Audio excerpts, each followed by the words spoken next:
ভাই রে ভাই, মানুষ কিভাবে এই সব ভিডিওগুলো বানাচ্ছে।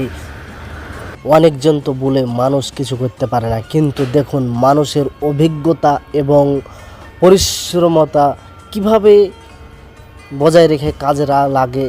আজকে যথেষ্টভাবে আমি বুঝতে পারলাম যে কি এই ভিডিওগুলা বানাতে অনেক পরিশ্রম হয়, কিন্তু পরিশ্রম হলে পারেও কী করবে, পেটের দায়ে সব কিছু করতে হচ্ছে, উপায় নাই।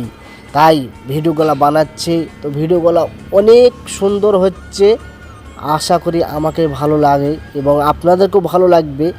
আর হ্যাঁ, এই যে ভিডিওগুলা অনেক সুন্দরভাবে এই যে মানুষ এইভাবে ভিডিওগুলো বানিয়ে থাকে এবং করে, কিন্তু অনেক টাইম লাগে এই ভিডিওগুলো করতে, অনেক টাইম লাগে। কিন্তু অনেকজন অনেক রকম বলে যে কি ভিডিও করতে কোনো টাইম লাগে না, কিছু লাগে না, কিন্তু এই যে ভিডিওগুলো করছে অনেক খাটাখাটনির পর এই ভিডিওগুলা